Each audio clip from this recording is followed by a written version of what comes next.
You're living proof that someone spent years convincing you that your own memory was broken. And the terrifying part? It almost worked. Not almost like a close call, almost like you were 3 more apologies away from completely disappearing. 3 more "you're overreacting" conversations away from forgetting who you were before they got to you. And now, something has shifted. You started connecting the dots, the stories that kept changing, the version of events that somehow always ended with you being the problem. The exhaustion you carried, that you kept blaming on work, on stress, on anything except the obvious. You started seeing it. And the second you did, everything changed. Not just in you, in them. Because here's what nobody prepares you for. A narcissist doesn't just get defensive when they realize you see through them. They unravel. And the unraveling is something you need to understand, because if you don't, it will pull you right back in. Hi, this is Dr. Elena Voss. If this is hitting close to home, do yourself one favor right now. Like this video and subscribe. It might be the most useful thing you do today. Now, let's get into it. The first thing that happens when a narcissist senses you pulling back, and notice I said senses because they feel it before you say a single word, is that they become almost suspiciously kind. Suddenly, they're remembering your favorite restaurant. Suddenly, they're asking how your day went and actually waiting for the answer. Suddenly, the version of them you fell for, the one that disappeared 6 months in and left you quietly grieving, is standing right in front of you again. This is not a breakthrough. This is not growth. This is a fire alarm going off inside them, and that sudden warmth is them reaching for whatever extinguisher works fastest. Psychologists call it love bombing. What it actually is panic wearing a smile.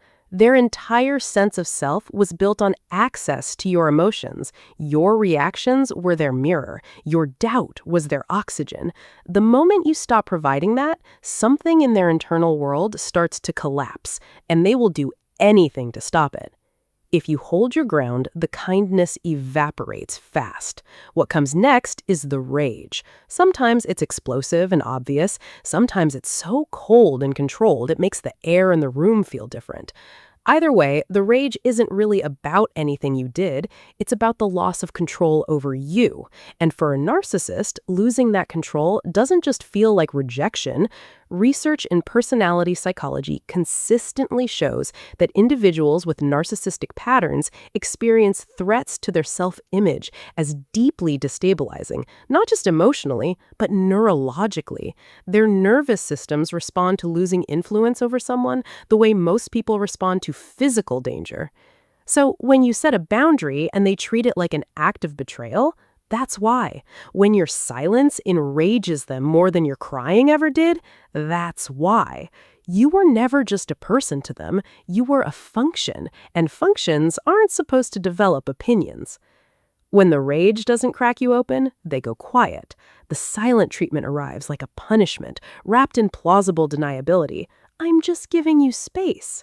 No, they're doing what they've always done. They're activating your fear of abandonment, which they spent months mapping out like a blueprint. They know exactly what your nervous system does when they go cold. They watched it happen. They used it on purpose. And now they're reaching for it one more time, hoping the old mechanism still fires. But here's the thing. At some point during this process, you notice something strange. The silence that used to feel like suffocation starts to feel like breathing room. The house feels lighter when they're not in it. Your thoughts become your own again. And that realization, quiet as it comes, is one of the most jarring things a person can experience. Because you understand, maybe for the first time, that the person you loved was also the source of the low-grade dread you'd been carrying in your body for years. When the silent treatment stops working, projection kicks into full gear. Overnight, you become the narcissist. You're manipulative. You're cold. You're the one who was never really there.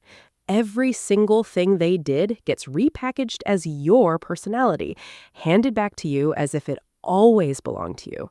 And if you're not standing on solid ground when this happens, it can genuinely disorient you. Being accused of the exact things that were done to you is a specific kind of psychological violence that doesn't have a clean name, but anyone who's lived it recognizes it immediately.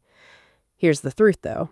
Projection is a confession. What they're accusing you of is a real-time description of their own interior, the parts they've never been able to sit with. Every label is autobiography. Once you understand that, their words stop landing. They stop meaning anything. They just become data.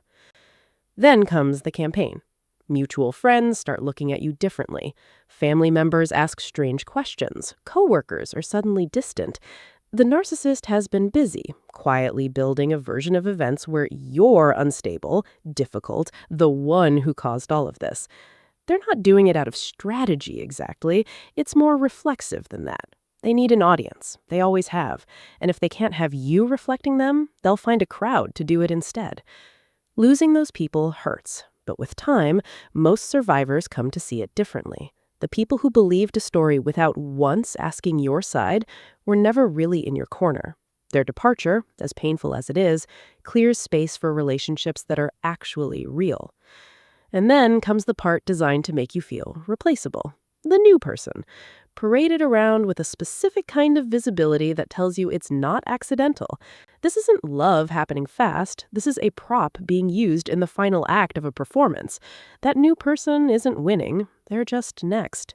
The cycle is already loading. The same patterns, the same slow erosion, the same gradual disappearing act. It's already scheduled. Because the narcissist doesn't change the behavior, they change the audience. Meanwhile, you're doing something that looks like falling apart but is actually the opposite. You're feeling things you weren't allowed to feel. Anger that had nowhere to go, grief that kept getting interrupted, confusion that finally has permission to exist. This is not a breakdown. This is your mind and body processing what they had to suppress for years just so you could function. That's not regression, that's repair. And one day, it won't announce itself, it won't feel dramatic. You'll think about them, and the signal will be quiet. Not love, not hatred, not longing, just a flat, clear knowing. That's the moment it's over. Not when you confront them, not when you get closure, not when they finally admit what they did. The moment it's over is when you no longer need any of that, when your peace stops being conditional on their accountability. That's the day you become genuinely unreachable to them. Not because you built walls, because you built a self. So here's what I want to ask you before you go. At what point in this did you first recognize your own story? Was it the love bombing coming back, the projection, the moment the silence stopped hurting and started feeling like relief?